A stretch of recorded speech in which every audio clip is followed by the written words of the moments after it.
I had no idea how much power Sonos was packing into the Sonos Sub here. No idea at all.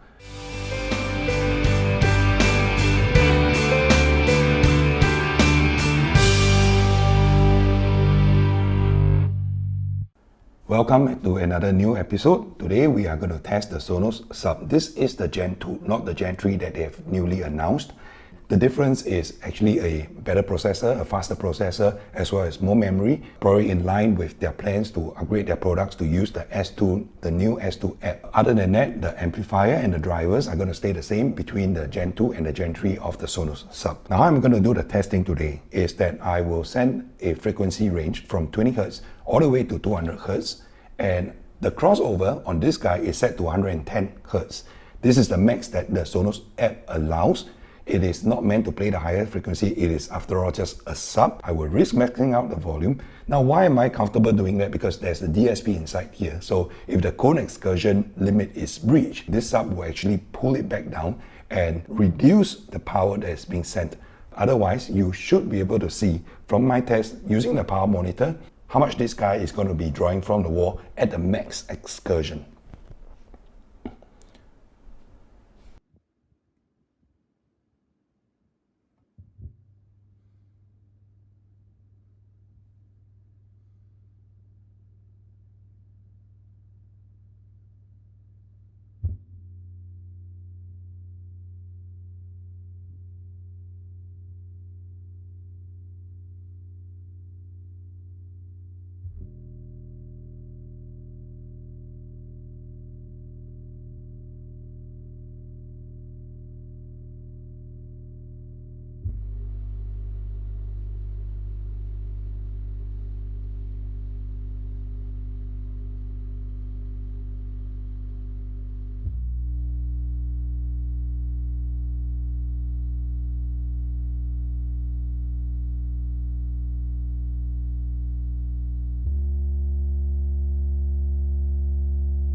You had no idea, right? I had no idea this guy was capable of drawing that much power. This is serious stuff. This is not peak output. This is the amount of power that is actually drawing from the wall. The peak music, peak output, PMPO some would say, will actually be a lot higher than that, a factor of 2 or maybe 3 times higher than that.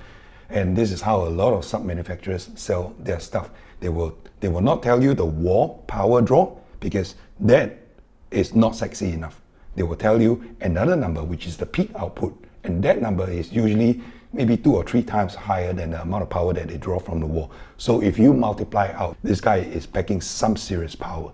So how this guy works is that there are 2 drivers inside, elliptical in shape, so they are a little bit oval, one on this side and one on the other side, facing each other. So how they work is that they will go against each other, in and out, in tandem, out of phase.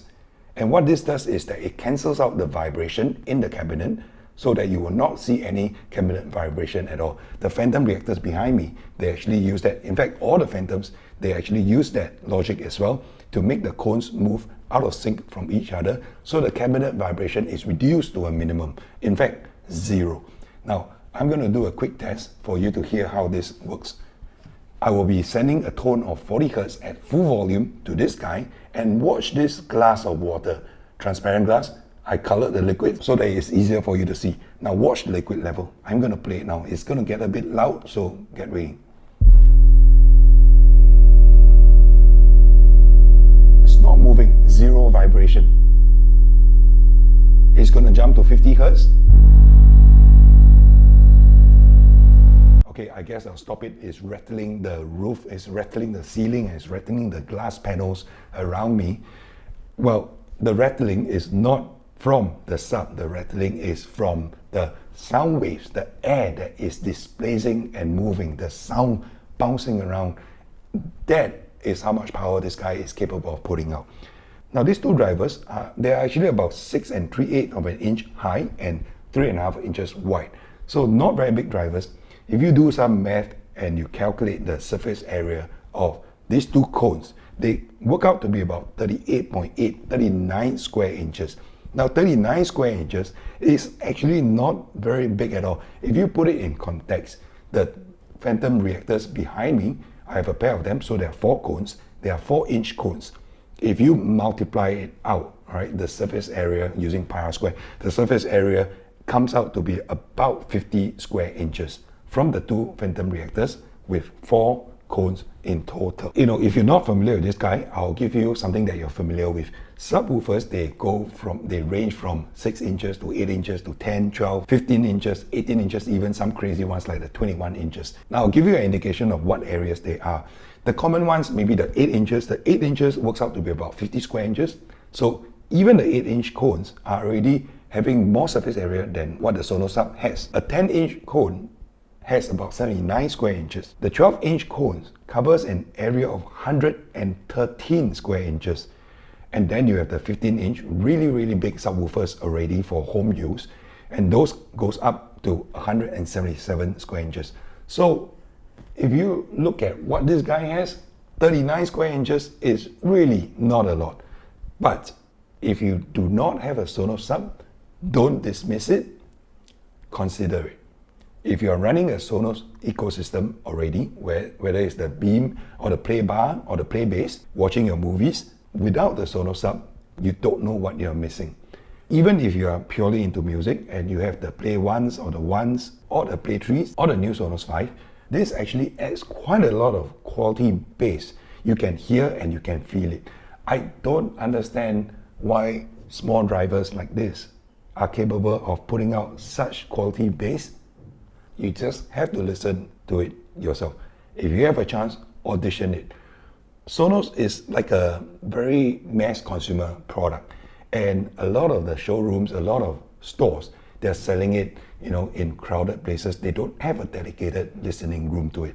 So they pump up the volume very high and you don't hear the quality very well because of how noisy the surrounding is.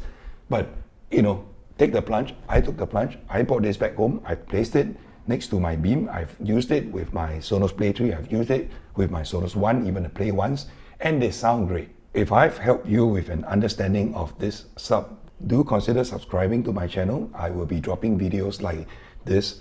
If you have any questions on this guy, do drop a comment in the comment section below and I will be sure to help you out. And I'll see you in the next video.